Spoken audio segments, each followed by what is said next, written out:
for this great institution, having served here for 5 years between 2017 and 2022.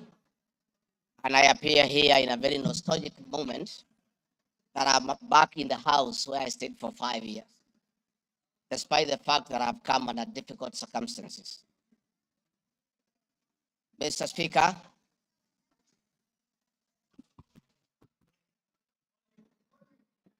maybe the sound people, is that okay now? Mr. Speaker, sir, and all members, I want to thank you for giving me opportunity. I hope, Your Excellency, you have been advised by your lawyers that you are here to respond to specific issues Yes, in the motion I have my advice. and not to talk generally. I know. Yeah, so rules of relevance will still apply to you as they apply to all members. Mr. Speaker, the motion before this great house alleges that 2 years ago, since assuming office, I have acquired property and wealth whose estimated value of 5.2 billion shillings. A significant number of properties to which this sum of 5.2 billion is erroneously and maliciously attached belongs to my late brother, the late Honorable James Gachagua, and as demonstrated by his will, a copy of which is attached. The fact as follows. Olive Garden, my response. The allegations that I own the Olive Garden Hotel is false. The truth is that Olive Garden Hotel used to belong to my deceased brother, the late Honorable James Gachagua, and therefore has never been my property. This is information that most of you may be aware, as it is in public domain.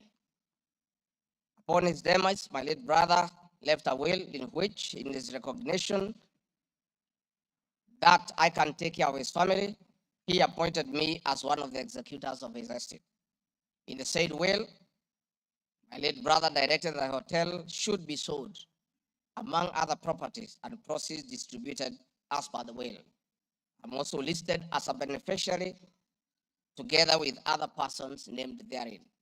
In accordance with instructions, the hotel was sold by the executors to a third party. Owing to the above, I do not own the hotel and have never owned it contrary to accusation in the motion. For the benefit of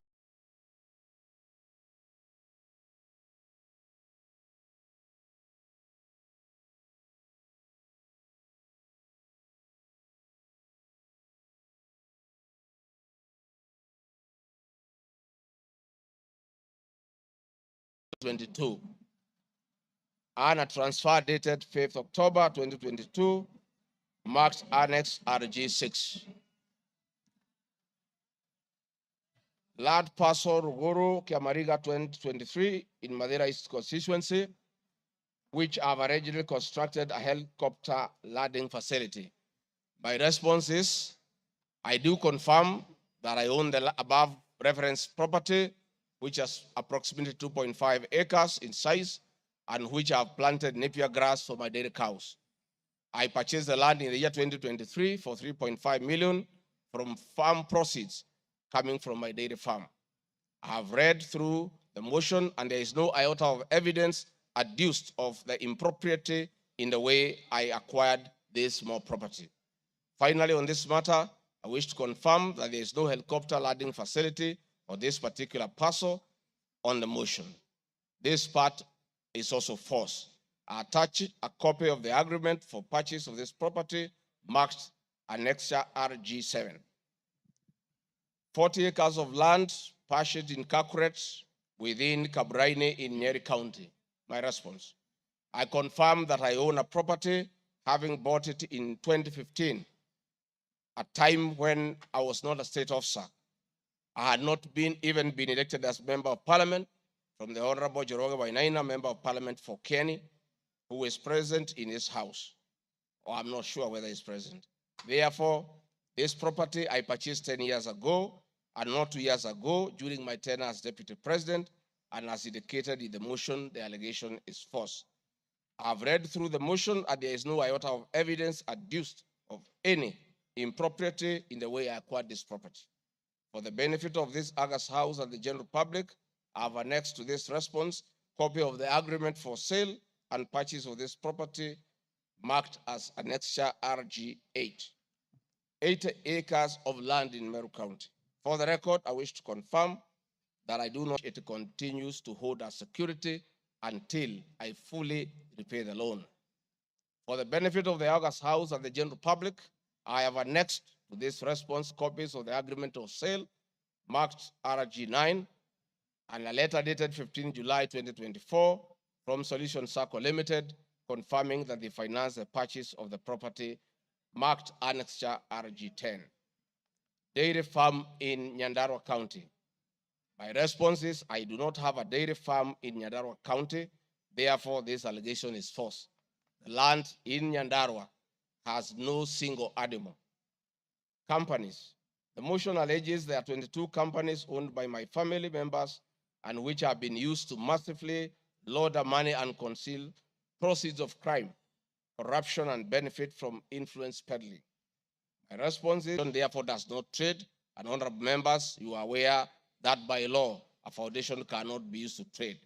Since incorporation, the foundation has received a total of 12 million shillings, which has been utilized as per the schedule marked Annexure RG11, which is paying school fees for children in Pwani University and other universities across the country.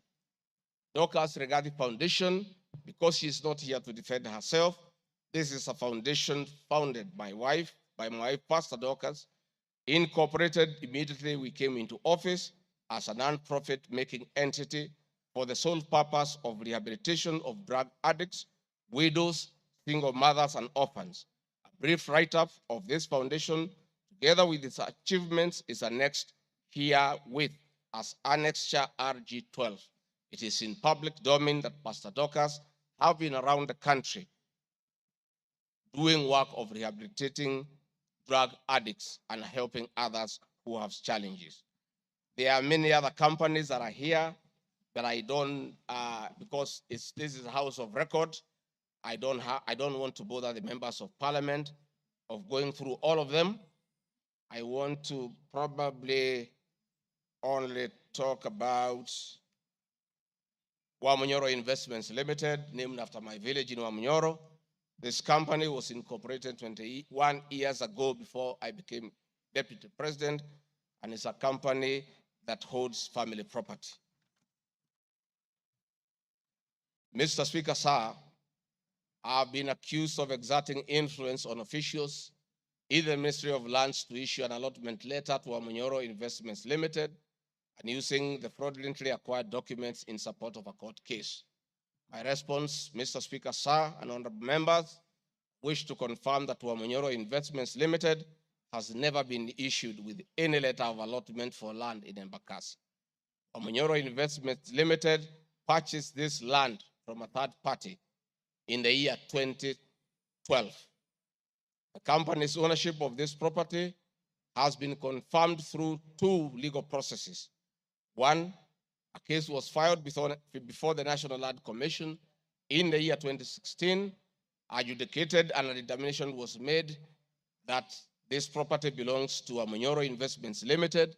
That was long before I became the Deputy President of the Republic of Kenya. Again, a matter was filed in High Court, case ELC, case number E242 of 2022, which was filed before I became Deputy President. All the documents filed in support of this case were filed in court before I became Deputy President, and no documents have been filed by myself in court upon becoming Deputy President.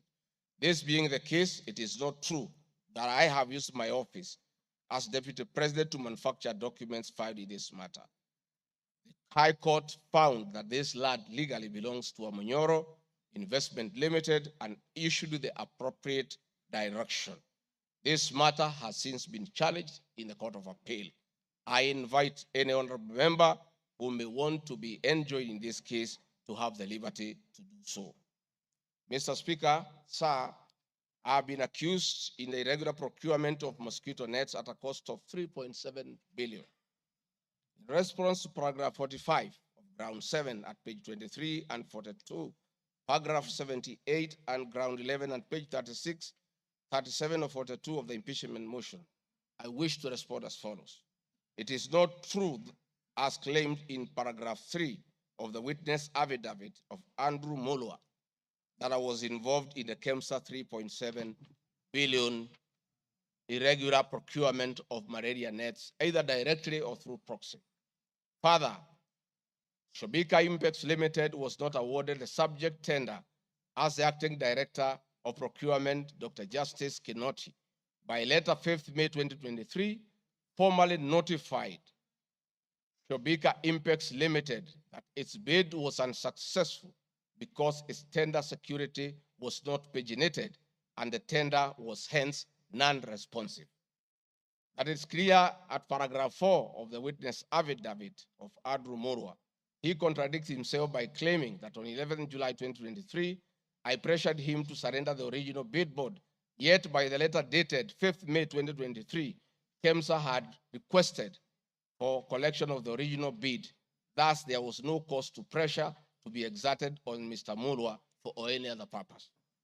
I am aware of a foreign company known as Shobika Impex Private Limited, domiciled in India, and which appointed Crystal Kenya Limited as its local agent in the year 2014, that is 8 years before Gachagua became the deputy president. To date, Crystal Kenya Limited has complied with the agency terms between itself and Shobika Impex Private Limited, annexed hereto and marked as Annex RG18 in an appointment agency letter by Shobika Impex Limited in the year 2014. Sometime in 2023, Kenya Medical Supplies Authority advertised tender number GFATM MOL NFM 2022-2023 for supply of long-lasting insecticidal nets using the international open tendering method of procurement on behalf of the Global Fund. The monies for supply of the nets, as per my understanding, was a pure grant from the Global Fund. I am aware that Shobika Impex Limited still participates in doing business with and has not been debarred by the Global Fund to date.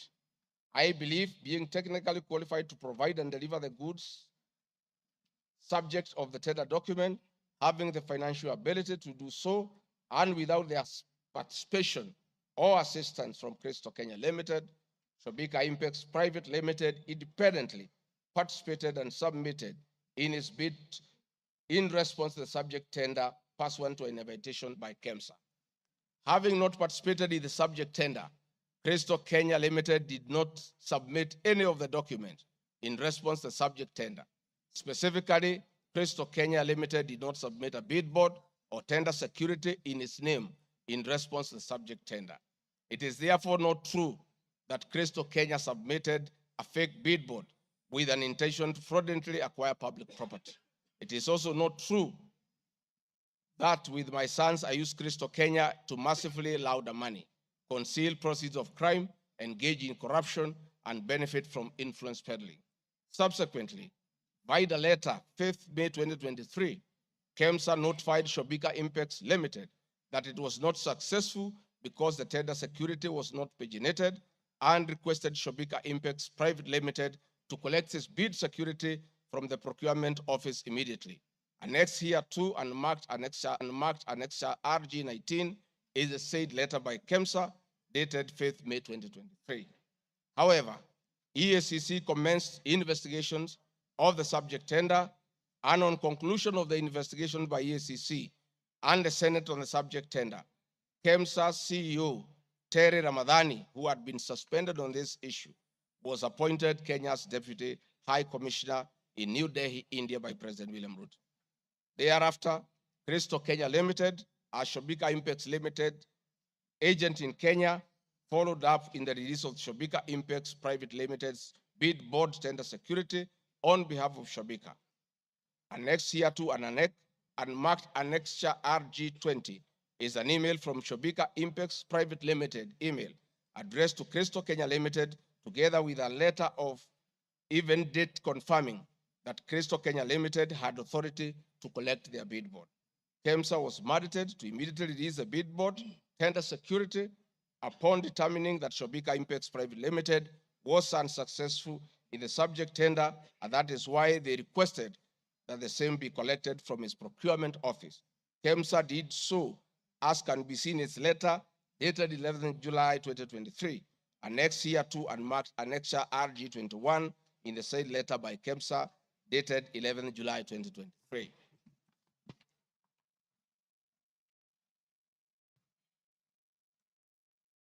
Mr. Speaker, noting that Shobika Impex Private Limited was not successful, it did not supply any goods, and it did not receive any public funds in payment thereof with respect to the subject tender. Accordingly, I have not committed any crime under Section 45(1), 46, 47(a)(3), and 48(1) of the Anti-Corruption and Economic Crimes Act, and Section 2, 3, 4, and 5 of the Proceeds of Crime and Money Laundering Act. Further, I have not breached Section 34 of the Leadership and Integrity Act, for I did not bully any state or public officer with respect to the subject tender, and specifically, no evidence has been tendered to support the allegation at paragraph 78C of ground 11 at page 37 of 42 of the motion, which alleges that I summoned procurement officers in ministries and institutions, instructing them to direct procurement of goods and services in a specific manner.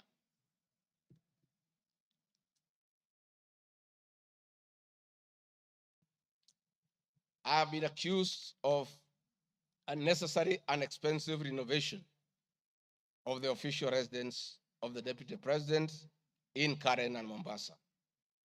Mr. Speaker, firstly, I would like to state that funds for the renovation of the official residence were approved and allocated by this Honorable House based on the fact that the premises had been neglected for a very long time when Dr. William Ruto was Deputy President. It cannot be fair that this House would proceed to impeach me because of an action that these honorable members have approved by way of appropriating monies for the renovations. Mr. Speaker, the contract for the refurbishment of the official residence of the Deputy President, dated 22nd December 2022, was signed by Honorable Katole Metito, the Controller of State House, Office of the President, and Agrobic Investment Limited that was awarded the tender, because the Controller of State House at that time was the accounting officer in charge of the Office of the Deputy President. The report of the Auditor General, Mrs. Nancy Gadongo, dated 24th January 2024, on the Executive Office of the President for the year ended 30th June 2023, gave the opinion confirming that due compliance with the Public Finance Management Act 2012, the report is annexed herewith and marks as Annex RG 23. I'd also like to add that the Deputy President, as Deputy President, I'm not involved in procurement processes of my office, whether directly or indirectly. I would also like to state that I do not know the company, Agropric Investments Limited, which undertook the renovations. I do not know the directors and the company. I did not participate in the tendering or supervising of the same. The motion dated 26 September 2024 alleges that on 29 January 2023, 45 million Kenya shillings was transferred to Bayani Enterprises Limited, which is alleged to be a special purpose vehicle used by me to siphon public funds. No evidence whatsoever is contained in the motion showing that the said company is in any way connected to me or that I have any beneficial interest in the said company, which I am neither a director or a shareholder.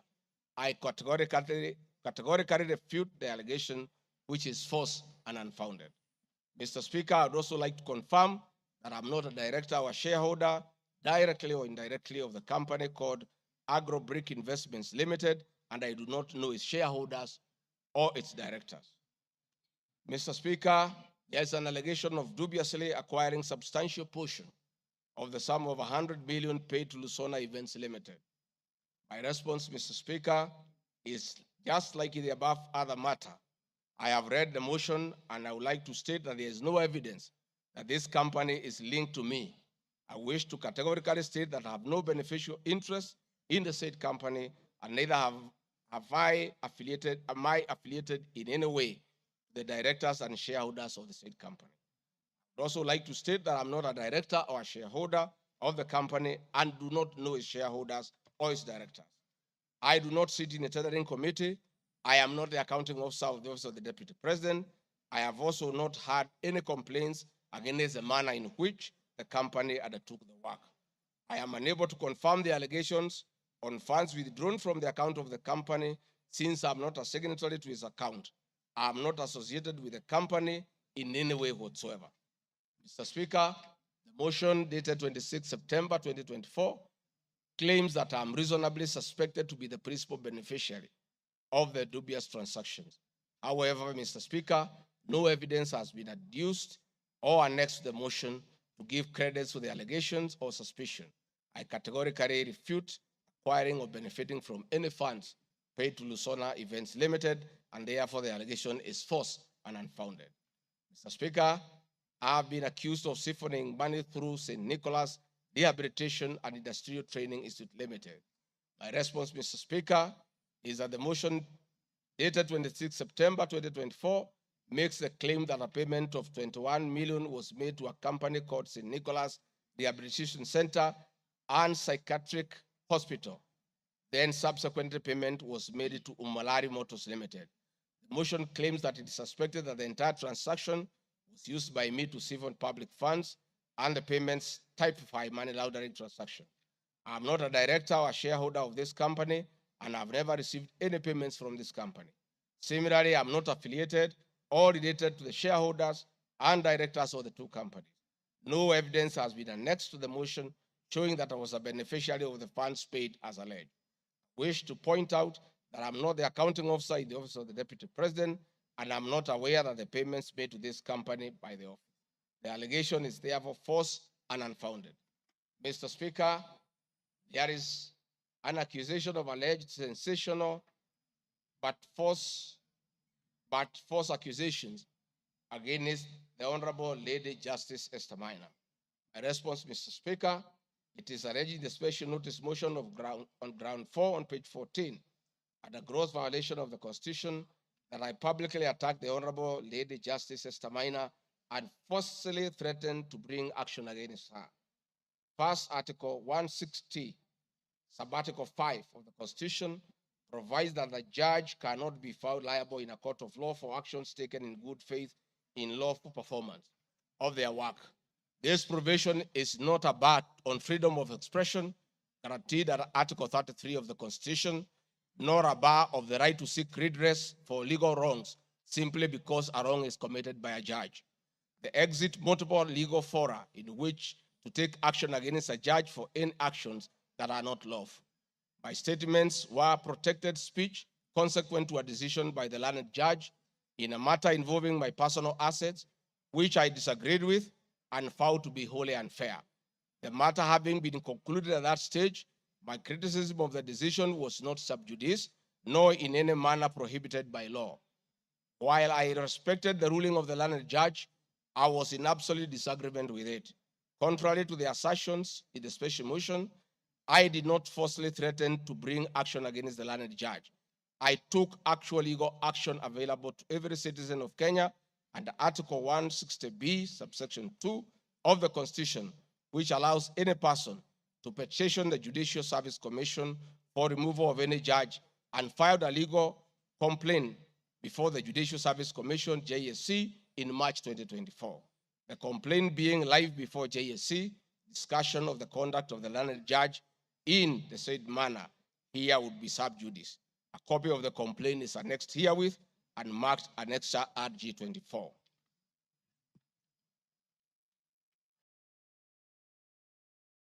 Mr. Speaker, I have been accused of diverting materials meant for construction of Kilifi Malindi Highway to tarmac a private road to Vipingo Beach Resort. My response, Mr. Speaker, I reiterate that Vipingo Beach Resort is registered in the name of the estate of my late brother, Honorable James Gachagua. Number two, the facts are as follows. King Charles III visited Kenya between 30th October 2023 and 30th November 2024. During his state visit, one of the designated places where King Charles III was to visit was Kuruitu Marine Conservancy, which shares a road with Vipingo Beach Resort. I have annexed a copy of the program for the state visit to Kenya by King Charles III, marked as Annex RG25, which at page 13 on items 63 and 64 shows his departure and arrival at Kuruitu Marine Conservancy. There are several media reports confirming the visit by King Charles III to Kuruitu Marine Conservancy. I have annexed extracts of the media reports by the Star newspaper dated 7 November and by African News marked as Annexure RG26. My understanding is that the road to Kuruitu Marine Conservancy was upgraded in respect of this visit, which also to benefit the local community, including amenities like Cheriani Secondary School, Cheriani Primary School, a mosque, and a public market as part of the corporate social responsibility. I wish to point out that the alleged road, that is Takaungu Shariani Vipingo, is a public road and not a private road leading to any property associated with the deputy president, but a public road. Mr. Speaker, I've been accused of undermining the president and the cabinet by allegedly making contradictory public statements from the position taken by cabinet regarding the evacuation of the people residing along the Nairobi River. My response, Mr. Speaker, is that Article 147 of the Constitution provides that the deputy president shall be the principal assistant of the president and shall deputize the president in execution of the president's function. Article 28, which states that every person has inherent dignity and the right to have the dignity respected and protected. Article 29C, Mr. Speaker, states that every person has the right to freedom and security of the person, which includes the right not to be subjected to any form of violence from either public or private sources. Section 15G1 of the Land Act states that notwithstanding any provision to the contrary in this act or in any other written law, all eviction shall be carried out in a strict accordance with the following procedures. Be preceded by proper identification of this taking part in eviction or demolitions. Be preceded by the presentation of formal authorizations for action. C, where groups of people are involved, government officials or their representatives be present during an eviction. D, be carried out in a manner that respects the dignity, right to life and security of those affected. E, include special measures to ensure effective protection to groups of people who are vulnerable, such as women, children, the elderly, and persons with disabilities, including special measures to ensure that there is no arbitrary deprivation of property or to respect, uphold, and defend this Constitution in performing any of my functions. This, the national values and principles of governance contained in Article 10 of the Constitution by those state organs, public officers, and all persons, including myself as Deputy President, wherever we make or implement public policy decisions. In addition to this matter, Mr. Speaker, these national values and procedures include the rule of law, democracy and participation of the people, human dignity, equity, social justice, inclusiveness, equality, human rights, non-discrimination, and protection of the marginalized. Adherence to these principles become extremely important when we as state officers are contemplating legal evacuation of citizens with a duty to avoid inhuman forced eviction that will be contrary to our Constitution and international law. While campaigning with President William Ruto, and subsequently when I was sworn in as Deputy President, the President and I promised as a key pillar of the Kenya Kwanza government that there will be no forced or unlawful evictions and that all evictions will be human and entail legal compensation. Mr. Speaker, the Office of the Deputy President has undertaken extensive engagement with all parties in regard to cabinet decisions on eviction, which I fully support, including the Nairobi River, which is an entity under the Office of the Deputy President and the County Government of Nairobi. Adherence to these principles become extremely important when we, as state officers, are contemplating legal evacuation of citizens with a duty to avoid inhuman forced evictions that will be contrary to our Constitution and international law.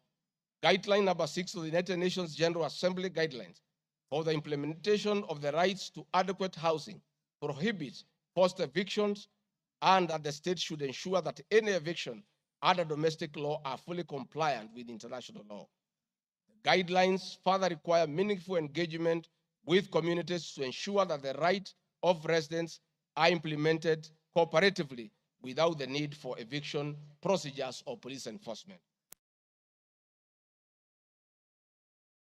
implementation of government directives on the eviction, save for the fact that on being informed that the persons residing along Nairobi River would be evicted and paid 10,000 shillings only, which I and many other Kenyans felt was inadequate compensation for eviction. I insisted that the government should abide by the constitutional dictates and international norms while implementing any cabinet decisions, including eviction, and maintain the dignity of the citizens of Kenyans facing eviction. My statements did not and cannot be construed to undermine the president by insisting that people should not be evicted inhumanly and without adequate compensation. Mr. Speaker, I've been accused of undermining devolution by allegedly holding a meeting in Nairobi Wakulima Market. The motion alleges that on 28 September 2024, I unlawfully interfered with the running of the Nairobi City County government by holding a public rally where I allegedly incited citizens against lawful directives of the county government on planning and allocation of markets. My response, Mr. Speaker, is that the motion alleges that on 20 September 2024, I unlawfully interfered with the running of the Nairobi City County government by allegedly inciting citizens against lawful directives. Article 6.2 of the Constitution provides that the government at national and county levels are distinct and interdependent and shall conduct their mutual relations on the basis of consultation and cooperation. This being the case, it cannot be said that there is a violation of the Constitution when someone from the national government makes a comment on matters relating to county governments. The traders had sought me out to intervene and request the governor on their behalf to dialogue with them and seek a solution to the grievances with regard to the relocation of markets. I request that a video annexed RG video 3 be played for the benefit of members to say what I said.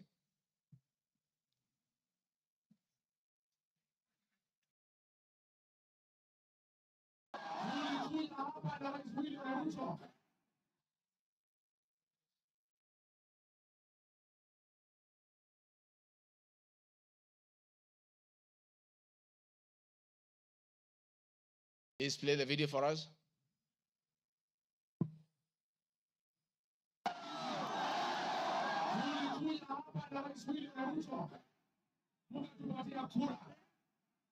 Rais na mimi tunaahidi nyinyi kama tukipata serikali kuna siku mtahangaika. Kwa hivyo mimi nafikika sana nikisikia serikali ya kaunti hapa nyinyi.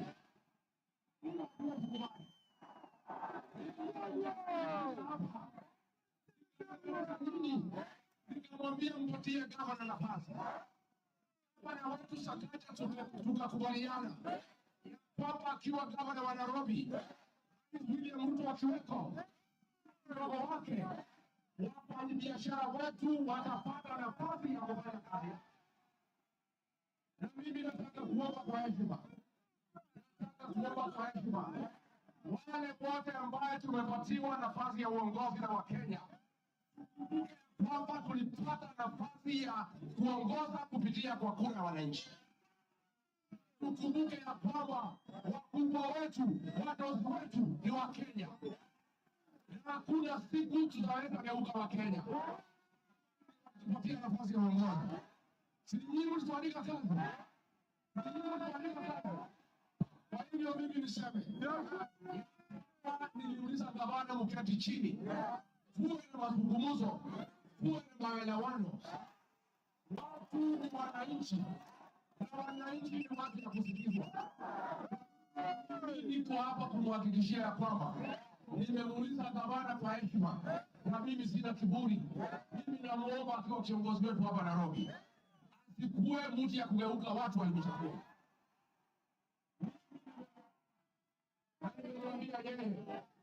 Kubali aketi chini na kamati. Hii soko ime... Thank you, Mr. Speaker. My counsel has just drawn my attention that in my earlier explanation on Nairobi River, I have a video 1 and 2 that I would like you to play so that I buttress my point on what I meant. Please, Video 1 and 2. For Kenya to work hard. We don't have a choice. Once we try to fix this economy and create a good working environment where we don't criminalize enterprise, where ordinary Kenyans are allowed to work, where businessmen are not harassed by KRA,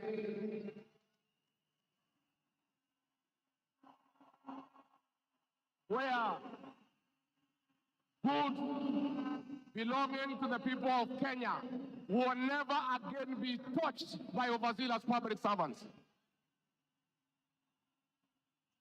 Where again poor people will never again be evicted in brutal evictions by state agencies. And I say, freedom is here.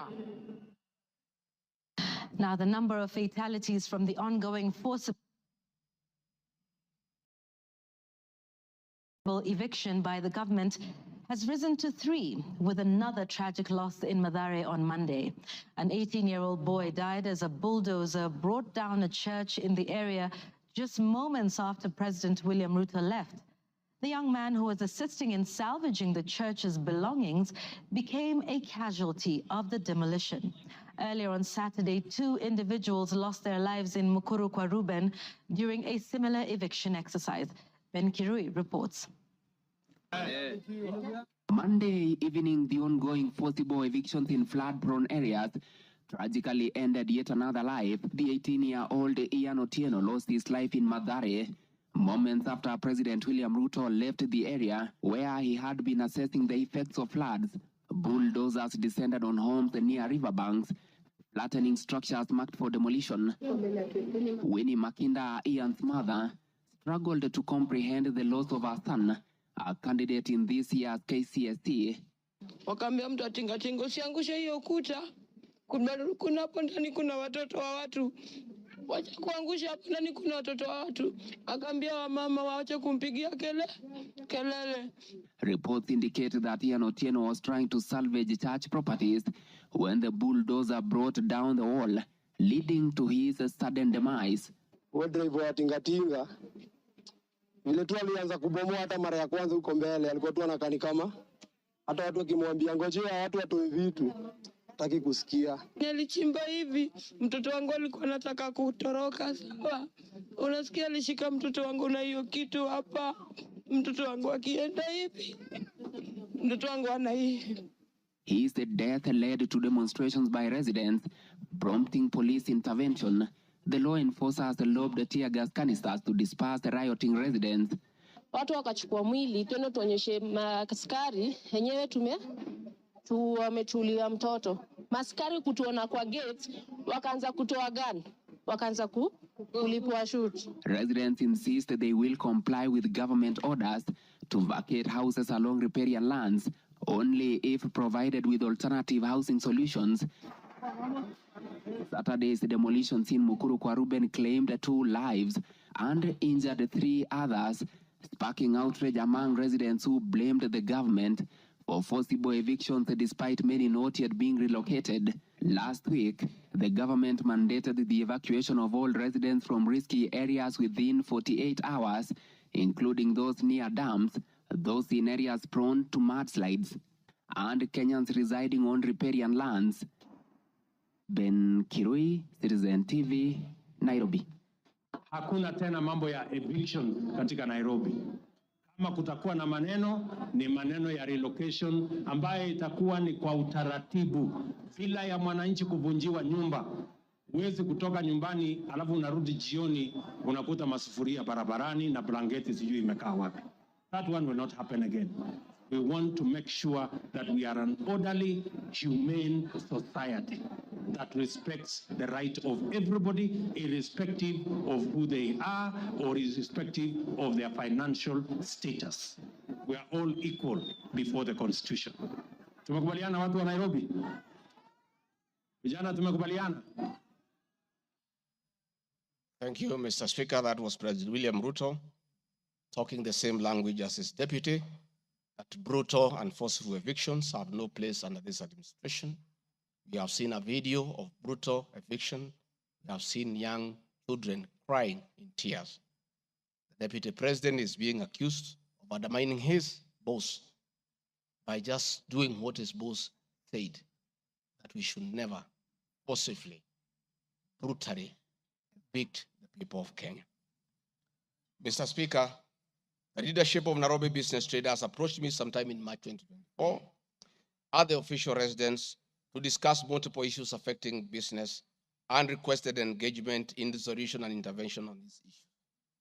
Consequent to this meeting, I directed that short, medium, and long-term strategies be undertaken, coordinated by the Office of the Deputy President, to address the issues raised that cut across various agencies, including KRA, Kenya Post Authority, Counterfeit Authority, Kenya Bureau of Standards, the National Police Service, and the Kenya Copyright Board.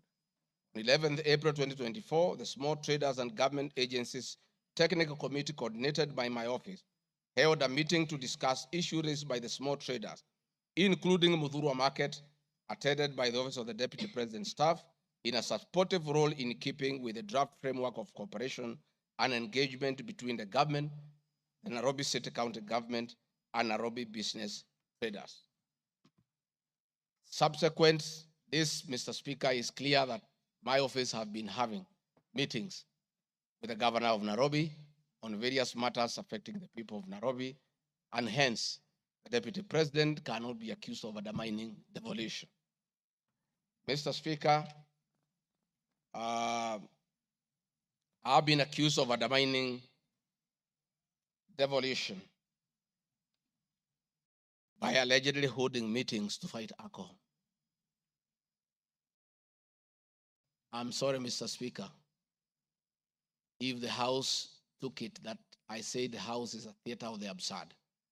I was talking about this specific charge of undermining devolution by holding meetings to fight alcohol to be discussed in this House. That to me is what I thought that moment. If it's 5 minutes or 10 minutes, that would be the theater of the absurd.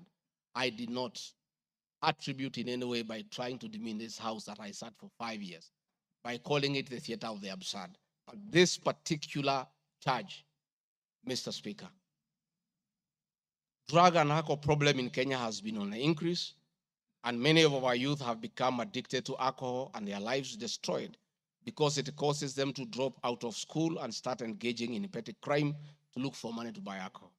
I'm a strong advocate for youth rehabilitation from alcohol and substance abuse, which I continue to encourage and support in order to save our future.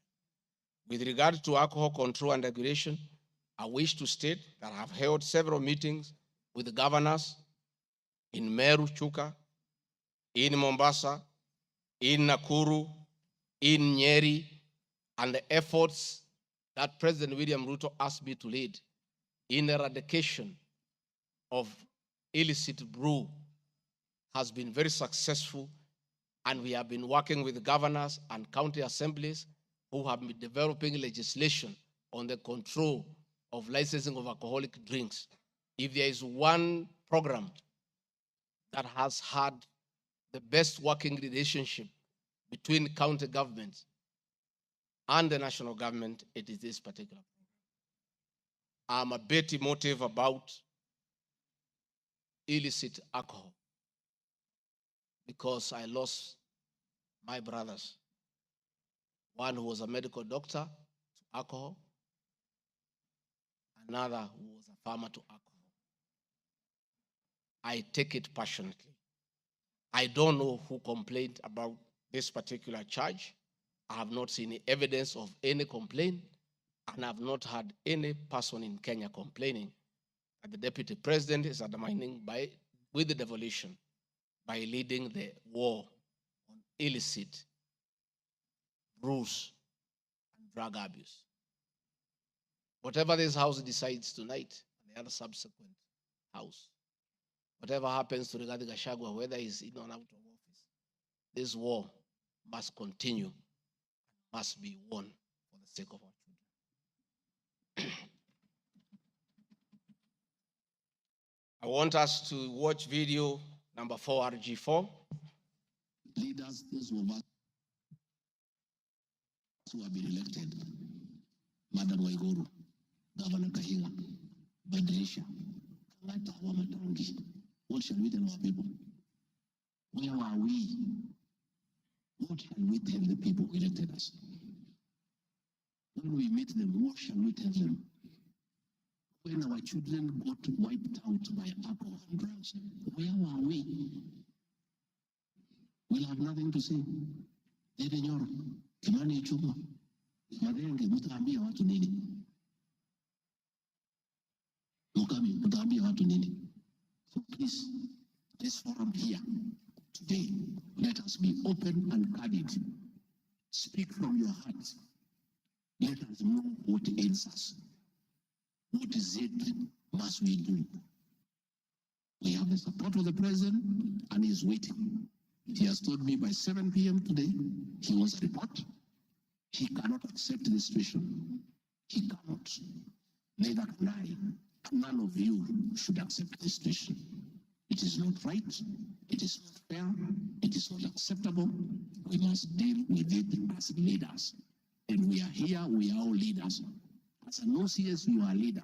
That's why you have been given that responsibility. As an SEC, you are a leader. County Commissioner, wewe ni kiongozi. DCIO, wewe ni kiongozi. Sisi ni viongozi. Na juu ya hayo sisi ni wazazi. Tutakana lini? Tukubaliane, tutafute suluhisho. Na tukipata, twende tufanye kazi. It is possible. It is doable. It is something we can do. Thank you, Mr. Speaker. It's very clear that the meeting had all governors, members of parliament who are present here today, policemen, everybody, and we are all in agreement the war must be won. It cannot, but the deputy president should be impeached for leading the war on alcohol. Sensational statements against the National Intelligence Service, its Director General, and officers. Mr. Speaker, during the assumption of office, I took an oath of allegiance in the following terms. Oath or solemn affirmation of allegiance to the President, Deputy President. In full realization of the high calling, I assume as Deputy President of the Republic of Kenya, I do swear solemnly affirm that I will be faithful and bear true allegiance to the Republic of Kenya, that I will obey, preserve, protect, and defend this Constitution of Kenya, as by law established, and all other laws of the Republic, that I will protect and uphold the sovereignty, integrity, and the dignity of the Kenyan people. So help me God. That is the oath that I took in Kasarani. Article 239, Article 3 of the Constitution provides that in performing their functions and accessing their powers, the national security organs and every member of the national security organ shall not act in a partisan manner, further in the interest of a political party or cause, or prejudice a political interest or political cause that is legitimate under this Constitution.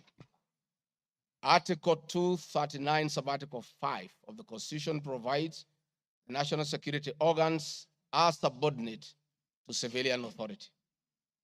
In relation to this allegation, I wish to state that the National Intelligence Service holds a very critical role in ensuring the safety and security of our country. They are responsible for gathering intelligence and share it with all our law enforcement agencies to ensure that the country is safe at all times. Consequently, when the country was caught flat-footed with regard to the scope and extent of the public's dissatisfaction with the Finance Bill 2024, which degenerated in a Gen Z protest, it pointed to the failure of the National Intelligence Service in carrying out its mandate. I am persuaded that the National Intelligence Service ought to have known beforehand the public was completely opposed to the finance bill, and they ought to have briefed the president before the protest began, and this would have caused a change of tact by government regarding the proposed bill and the protest which culminated in the loss of innocent lives and destruction of property could have been avoided. Hence, I expressed my opinion on this in my public media briefing in Mombasa, and my utterances were not any different from what happens in other countries when there is a lapse or failure by the intelligence agency. The nation has witnessed unfortunate instances of several extrajudicial killings, abductions, and disappearances. I firmly believe that if the National Intelligence Service had acted diligently, these instances would not have been witnessed. Under the Constitution, the government agencies are supposed to be accountable to the Kenyan people, including the National Intelligence Service, and calling them out when a dereliction of duty does not amount to undermining them. I am also aware that the Kenya Kwanza government has been at the forefront in calling out officers who do not seem to understand their work. Recently, my boss, the president, publicly complained that there are some PSs and CSs who did not seem to understand their role. Please play for me video number 5, RG5. On President William Ruto has today described some members of his cabinet as utterly clueless and uninformed about the dockets they occupy. And in a sign of trouble for cabinet secretaries, the State House gates were shut for those who arrived late, with both President Ruto and his deputy Rigathi Gachagua giving a sharp tongue lashing to the latecomers. And our Citizen TV's Timothai Goin reports the atmosphere at the State House, Nairobi, left little doubt on President Ruto's disappointment with a vast section of his 22-member cabinet.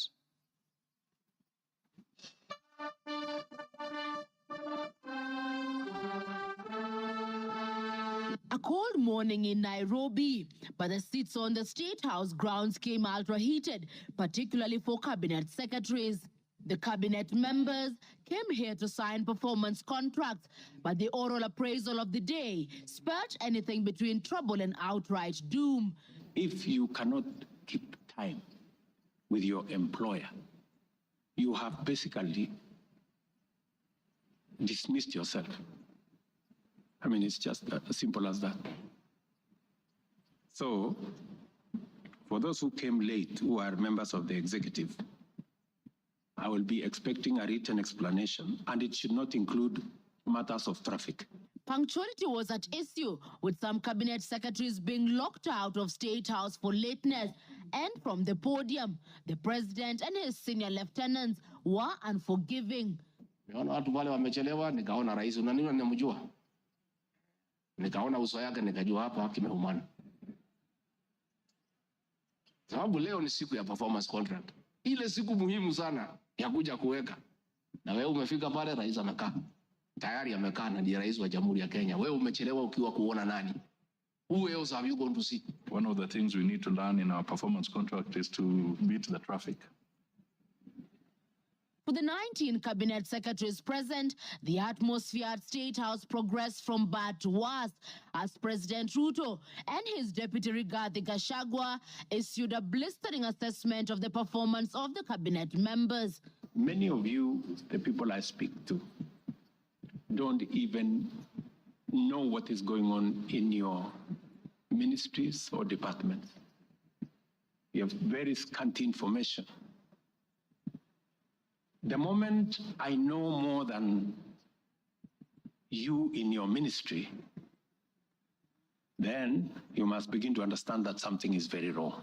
How do you run a ministry or a department or a parastatal if you have no information? That is the highest level of incompetence. Those of us who came with the president from the political space and who are his friends, and we assisted him to become president. Once he gives us a job, that is the termination of that friendship. The friendship with the president will be based on nothing but performance. From travel habits to basic work ethic and even media appearances, it was a brutal ground zero appraisal for the cabinet. Why do you have to honor every invitation that you have been given to every country? Your Excellency, at times we have tried to hold cabinet committees, we can't. 5, 6, 7, 8 ministers are out of the country. Some change clothes at the airport from one country to another. That is the truth. Why can't you regulate yourself? If the president was to travel and honor every invitation, he will be out of this country the whole year. You just have to decide what is useful and other things you can leave to our ambassadors out of the country. So when you hear my deputy saying, find time, travel, but travel and see the people who have hired us. you know. Go to different parts of Kenya so that you can get feedback from the public. We have done so much as an administration, but the information is not out there. Our ministers are quiet. They are called for TV interviews, they don't show up to say what they have done. And then the media have a few days because nobody talks for government. I would rather we spend more time explaining to the people of Kenya what we have done in our respective dockets as opposed to travel. And if we have to travel, let's travel up the country to where our wananchi are and explain what we are doing. And I remember I called CS Chelugui. I didn't find him, so I called his PS. And I found her, and I explained to her, I told her, look, the public is not understanding this. Did I call you or not? On Sunday. You know, I told you this is what the public is saying. Please do more sensitization on Hustler Fund Phase 2. With a very public expression of disappointment in his cabinet, President Ruto has triggered speculation on changes in government as his administration approaches the end of its first year in office. From punctuality to work ethic and general performance, the proverbial axe could well fall somewhere. With the performance contracts expected to foster a culture of high performance in the public service and also ensure that public resources are properly utilized, it is also set to offer a framework for President William Ruto to reward performers and also institute sanctions on non-performers. Chamutai Goin, Citizen TV. Mr. Speaker, President William Ruto, my boss, and I have been calling out senior government officials when they fall short of expectation. The Director General of the National Intelligence Service is no exception. He's not above the law. He's accountable to the people of Kenya for his performance. And I have had an argument that we should not call out those in the security sector. I would like you to play the next video. We have the most incompetent Inspector General of Police, I think, in the world. The most incompetent in the whole world. His incompetence may not necessarily play out when things are working, but when things get to a head and you need some decisions to be made, I can tell you for sure, the gentleman we have as an IG cannot make any decision. Nataka tumwambie ule mtu wa sinema mingi anaitwa nani ule mtu? Ule sijui anaitwa DCI, ule anaitwa nini? Ule mtu anaitwa Kinoti. Awache ujinga. Huyo bwana Kiboti awache ujinga. Sio kama tunaelewana. Huyo Kinoti hakuna kitu amefanya kwa hii Kenya ya kisiasa. Yeye ni mtu ya sinema. Anaendesha makesi kwa magazeti. Anatuandikia barua, sijui barua ya kilomita ngapi. Mr. Kinoti, please save your time. Stop writing to us long letters. Leave matters of elections to IEBC. You have no business in IEBC. You have failed as DCI. We don't want you to fail our elections. Tunaelewana? Huyo bwana Kinoti awache hiyo ujinga yake anaendesha pale, kwa sababu anatukathirisha. Huyo bwana Kinoti tunataka tumwambie awachane na watu wa IEBC wafanye hii uchaguzi. Alipatiwa kazi ya kufanya criminal investigation. He has never done anything. Ile kesi yote anafanya kesi kwa magazeti. Akiambiwa apeleke evidence kule kotini ameshindwa. So, bwana Kinoti, wacha sinema. You have failed and wait for August so that you can... Honorable members, that was President William Ruto as Deputy President, criticizing IG Mutiabai, DCI Kinoti. Regarding Gachagua has learned his job from his boss, that public officers must be called to order when they fell short of expectation. And I never saw anybody bring William Ruto here for impeachment or criticizing the IG or the DCI. This is a very unfair allegation. Mr. Speaker, it is also reported by media that the IMF has already warned about impending unrest during the people's dissatisfaction with the 2023 and 24 finance bill. Many of you will recall, Mr. Speaker, after the September 11th terrorist attack in the US, the US intelligence agencies were massively criticized, and an inquiry was even opened to investigate why their intelligence agency was not able to detect and thwart the attack. All we are saying is that our National Intelligence Service is accountable to the people of Kenya for its performance.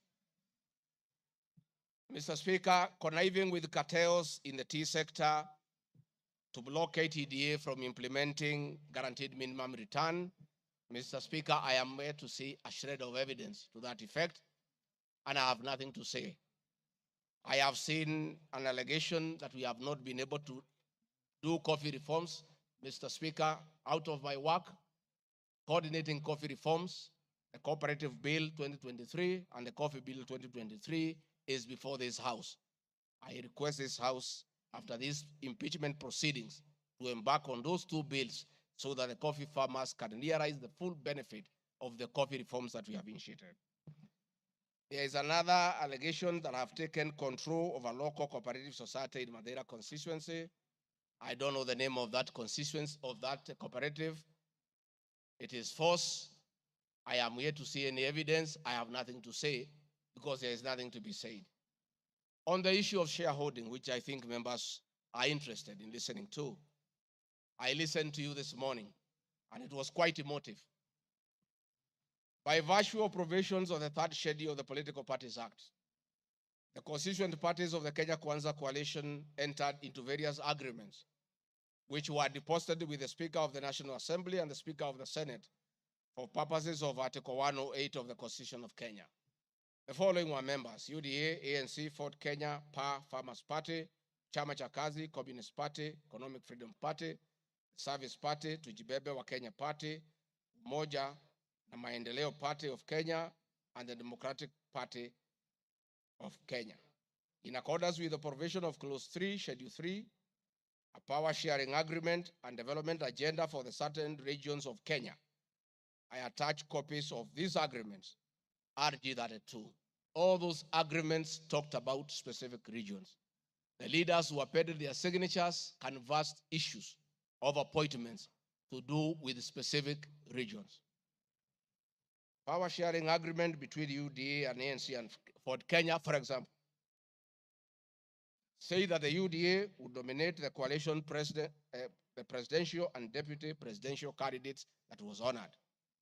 The president would guarantee the stature, the dignity, and financial and operational autonomy of the office of the deputy president, which I have been insisting on because it's part of the coalition agreement. The ANC would be allocated the position of the prime cabinet secretary, which has happened. Ford Kenya would be allocated the position of the Speaker of the National Assembly. That is why Honorable Masika Wetangula sits here today. In accordance with Article 2 of the Power Sharing Agreement, ANC at Ford Kenya would have a 30% share is a word, of the national government positions. This drives my utterances about shareholding. It is embedded in all these agreements that are attached here for you to read. I heard this morning an honorable member saying that the deputy president said the people of Ukabani will not get resources because they did not vote for Kenya Kwanza government. That is not true. The deputy president of the Republic of Kenya does not allocate resources. Resources for the development of the Republic of Kenya are appropriated by the National Assembly of Kenya, where I am today. The deputy president will help the president to oversee the implementation of funds allocated and appropriated by the National Assembly. It is therefore not possible that the deputy president of the Republic of Kenya has the capacity to deny any part of Kenya resources because of the way they voted. The decisions on how resources will be allocated for the development of the Republic of Kenya are made here by the honorable members. If your area has no development, please don't impeach the deputy president. Don't accuse him of not giving you resources. You are in this house to make sure that your area where you come from is allocated appropriate resources, because that is your job.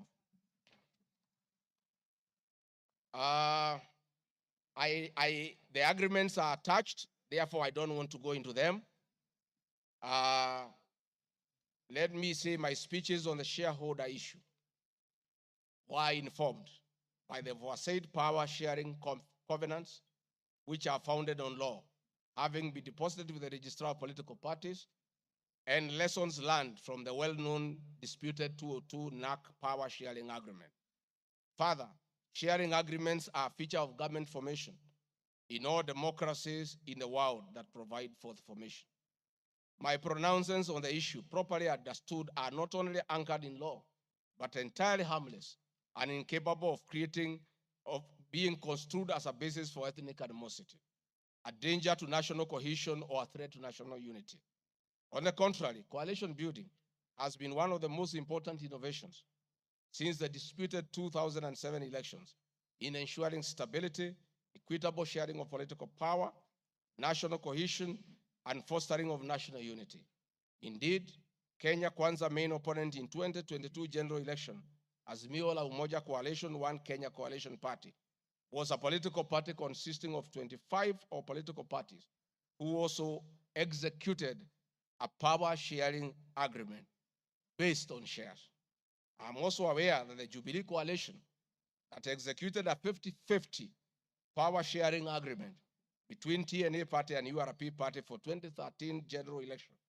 I have thus not violated section 13(1)(a) and 62 of the National Cohesion Integration, nor has this commission summoned me to explain any of my comments and how it can affect cohesion. However, notwithstanding the said power share agreement, upon election as deputy president, I went out of my way, as required by the Constitution of Kenya, to serve all Kenyans regardless of their political preferences during the election or ethnic origin. I now produce the following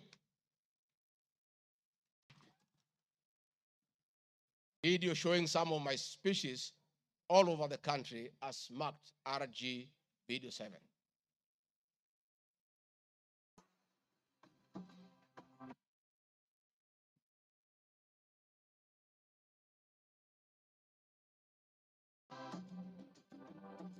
We want to confirm to the people of Nyanza that the Ruto administration will serve all Kenyans, those who elected us and those who did not. Kenya hii kila mtu afanyiwe kazi, kwa sababu kila mtu analipa kodi. Mimi sikusema Kenya.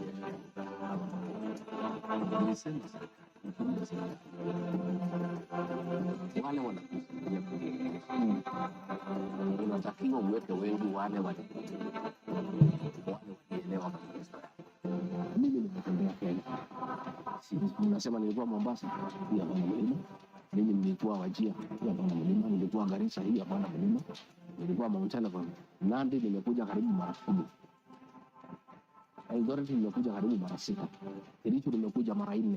Hii conference ya chai ilikuwa na nyinyi niliyopa Kericho.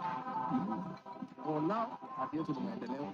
Tutafanya kazi na viongozi wote, kwa chama ile na kwa chama hii, we don't care. This is the time to serve the people of Kenya. We shall work with all elected leaders, irrespective of their political affiliation.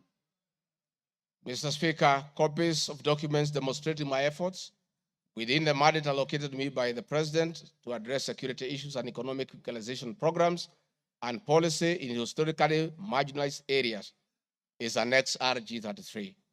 The decision to embrace the broad-based government following the dissolution of cabinet after the Gen Z protest. I attached my video during the launch of the Honorable Raila Odinga's quest for EU chairmanship at State House, again as a demonstration by embracing the broad-based government.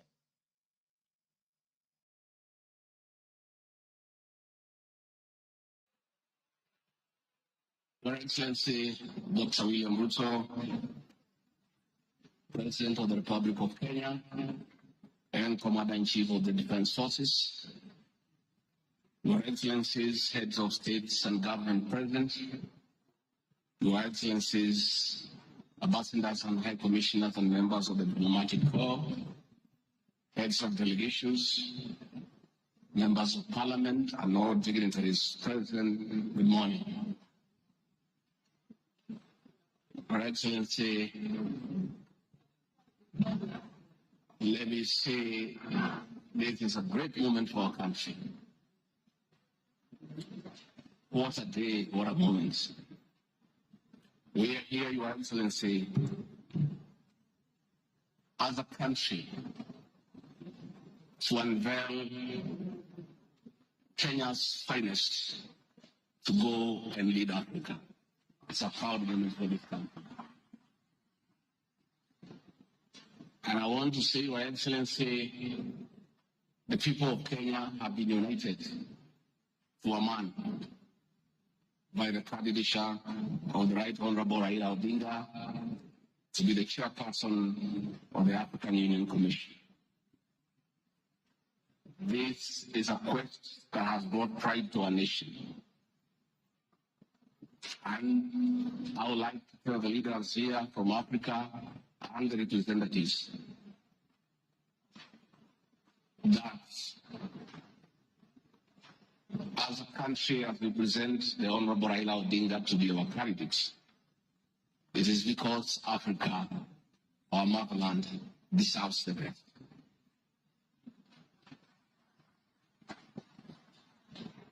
The passion and zeal of the Right Honorable Raila Odinga in Pan-Africanism is well documented. Passion knows no age, knows no limit. In the person of the Right Honorable Raila Odinga, he'll join the ranks of Jomo Kenyatta and Kwame Nkrumah in pushing the agenda for Africa. I therefore want to say, Your Excellency, the lessons of today are that Raila Odinga, the Right Honorable, is a man of great resilience, endurance, and perseverance.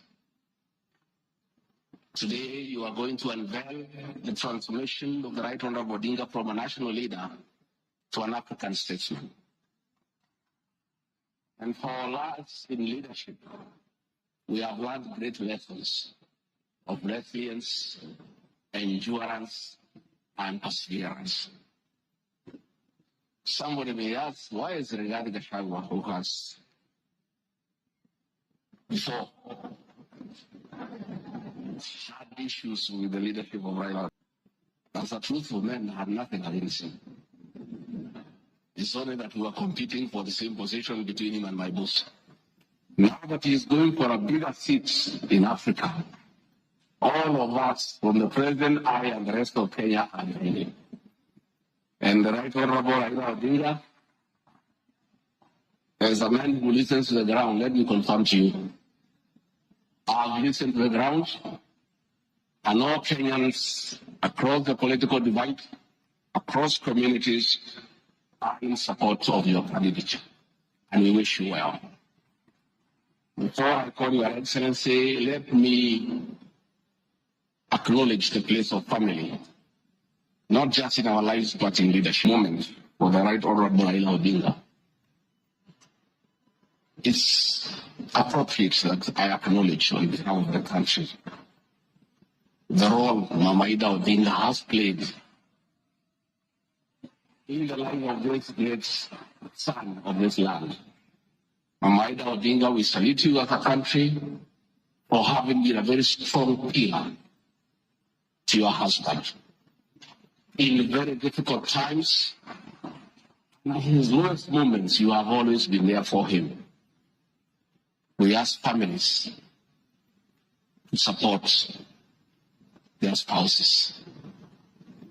So Mama Ida Odinga, as we wish you happy birthday, it is my hope and prayer that your next birthday will be celebrated at this next year. And if you invite President William Ruto to come and he's not able to come, Mr. President, I'll be very happy for you to send me to represent you in that great birthday. We therefore want to say as a country, it's a great moment. And the Right Honorable Odinga, I have noted with a lot of appreciation, my wife, Pastor Dorcas, who is a very prayerful woman, has been praying for me and the President daily. And I noted from yesterday she has added you in her prayer. And because our prayer work, we have no doubt that you will get this seat. Mr. President, it is now my honor to request you to come and anchor Kenya's finest and embark on the journey of transformation of the Right Honorable Raila Odinga from a national leader to a great African statesman. Thank you, Mr. Speaker. President William Ruto has many times appreciated my people issues and has repeatedly pronounced himself. Let me have the video number 9. And speaking of deputies,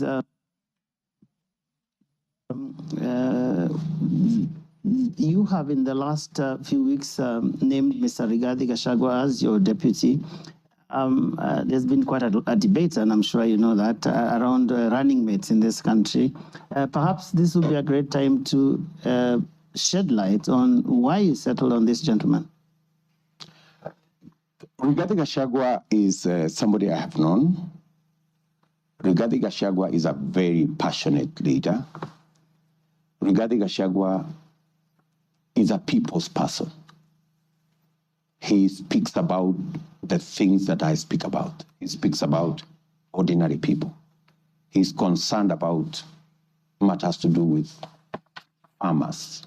He's concerned about the things that are dear to ordinary Kenyans.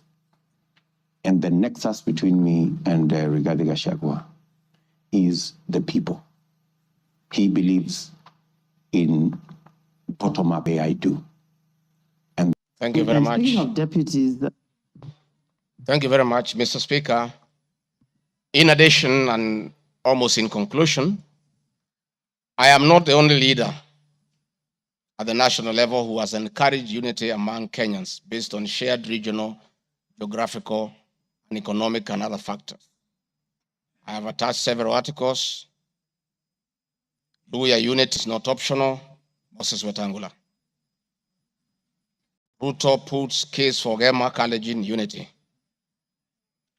Mijikenda unity in the offing. Masai leaders in unity talks ahead of next year's general election. I have attached those articles so that you understand that regions uniting does not mean they unite against other regions. They unite for common issues, common values, and to strengthen them to join other regions for national unity. Mr. Speaker, the motion dated 26 September 2024, tabled before the National Assembly, makes the generalized claims that have committed crimes under national laws, Proceeds of Crime and Anti-Money Laundering Act, Penal Code, National Cohesion and Integration Act as anti-corruption and economic crimes. It is on the basis of the claim that it is said that the threshold of impeachment has been met. I'm not aware of any active investigations by any state agency, offenses under the said laws, neither have I been called upon to record any state pertaining to any investigation. Just like any other Kenyan, the Constitution accords me the presumption of innocence in relation to criminal offenses until the contrary is proved in a court of law on a specific standard of evidence. Therefore, in the absence of any active investigations by any investigative agency in Kenya, I do not believe that there can be any serious reason to believe that I've committed any offense. Otherwise, That will be an indictment of the intelligence agencies as well as investigative agencies. Therefore, it is inconceivable the threshold of the impeachment motion as defined in Article 145 of the Constitution can solely be based on the perception of the mover of the motion in the absence of any other evidence. I heard the mover this morning saying that all we need to do is to believe in him. I believe that cannot be the position.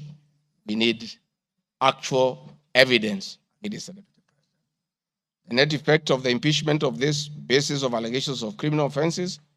Evidence has not been tried and tested in court of law or by bodies mandated to investigate, would be to disqualify me from the possibility of holding public office in relation to Article 99(3) without the benefit of due process of law and exhaustion of the systems of appeal as provided in the Penal Code.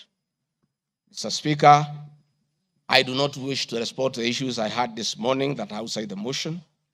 I want to confirm that I have tremendous respect for Kenyan women, and I have never disrespected them. What has happened is that as politicians, there is always propaganda to undermine somebody. I call upon anybody with evidence that I've ever disrespected that person to come out and provide that evidence. I had my very great friend, the Honorable Faith Gitau, say that I disrespect women. Many times I've been to Nyandarua. I've referred to Honorable Faith Gitau as Ngatha. Ngatha is a Kikuyu name for a woman of great respect. That I have done countless times is on video. Finally, the Honorable Bose Sholei, I heard what you said in Eldoret. I heard this morning that you said I should be charged with treason. But my sister, me, I'm a grateful man. I remember, and I'll never forget, during the last administration when I was arrested on fabricated charges for standing with the President William Ruto against the wish of the government at that time, Gladys Bosholai came and sat with me at DCI headquarters, brought me tea, brought me lunch, sat with me, comforted me. At court, she coordinated the collection of 12.5 billion shillings as my cash bail. She came to see me in Gigiri for 4 days and had very kind words for me. Despite what you have said, my sister, I do remember that one good thing that you did for me, and I'll love you and cherish you for the rest of my life. Finally, Mr. Speaker, as I wind up, I want to appeal to this Honorable House to consider the allegations against me by the mover of the motion, weigh it against the attached evidence, weigh it against my defense and the attachments and the videos that I've played in this house. And exercise your mind and exercise your discretion. Search your conscience and decide if Rigathi Gachagua is guilty of any of those allegations or is undergoing a political process. If you are so persuaded and you search your conscience without any intimidation or coercion or inducement, and you think is the right thing to do, please go ahead and do so. If you search your conscience and listen to the issues that have been adduced here, and you find that there are no grounds to impeach the Deputy President of the Republic of Kenya, please make the right decision. But as you do so, many members who are in this house remember what President William Ruto as Deputy President went through. And most of us stood with him. Rigathi Gachagua underwent 4 years of persecution. Others were persecuted. But we took a firm stand because we believed we were doing the right thing.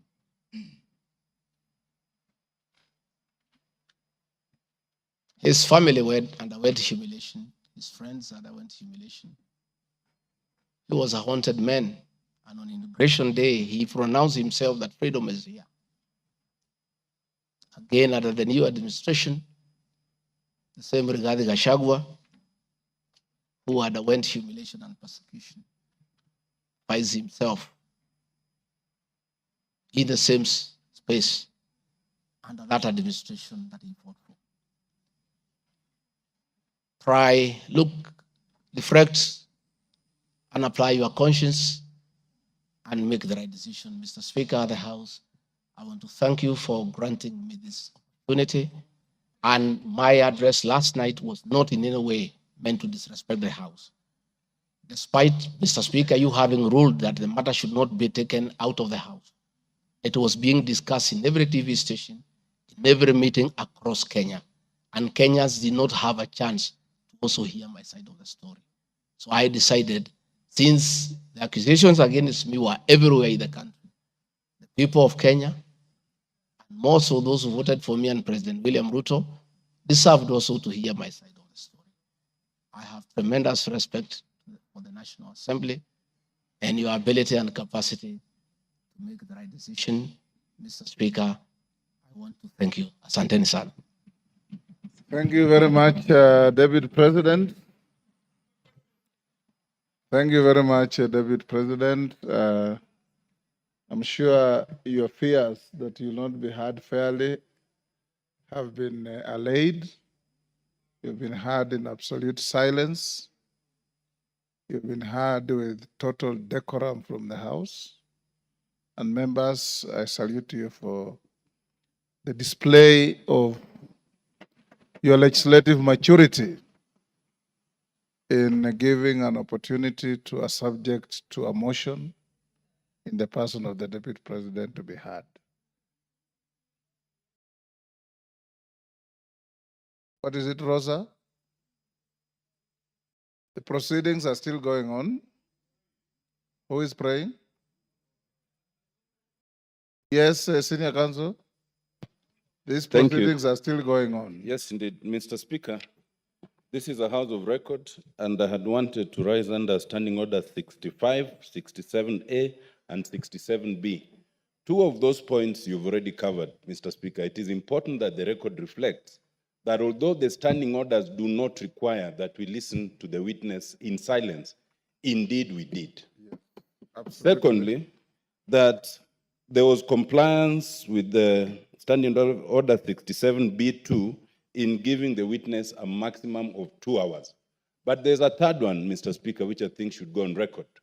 Standing Order 67A also requires that the witness be entitled to appear in person or with counsel. I see that the witness has appeared with at least 3 counsel, all of whose names should come on record, so that the record shows that counsel were actually allowed to the chamber. I see my friend Advocate Ongoya, my friend Advocate Njiru, so that there is no incompleteness of the record. I beg, Mr. Speaker. That is a fair comment.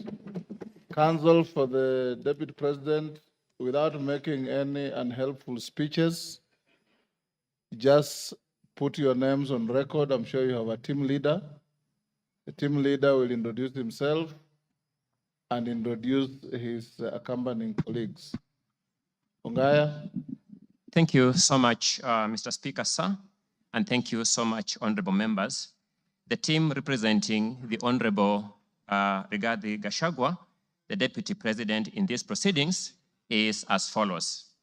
Honorable Paul Kibugi Muite, Senior Counsel, Mr. Victor Swanya Ogeto, my name is Elisha Ongoya, Mr. George Sakimpa, Mr. Ndegwa Njiru, Mr. George Wandati, Miss Faith Waigwa, Mr. Murigi Kamande, Mr. Amos Kisilu, Mr. Eric Kiprop Naibei, Miss Julia Omwamba, Mr. Tom Maina Masharia, Mr. Willis Echesa, and Mr. Andrew Moga. And that is all. Thank you. And apart from the three of you, the rest are within the precincts of Parliament? Within the precincts of Parliament, save for Senior Counsel Paul Kibugi Mwite, who sought to be excused from attending today, but is part of this team, and we are under his supervision and guidance. Thank you. From here, we'll proceed as follows. Deputy President, if you wish to leave, you are at liberty to do so with your team.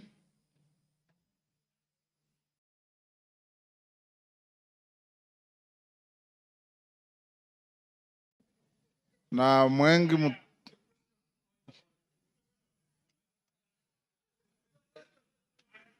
Yes, Kaluma. I thank you, Honorable Speaker. Honorable Speaker, our prayer at the end says that we always be fair to those who are committed to our church. And Honorable Speaker, in his address to the House this afternoon,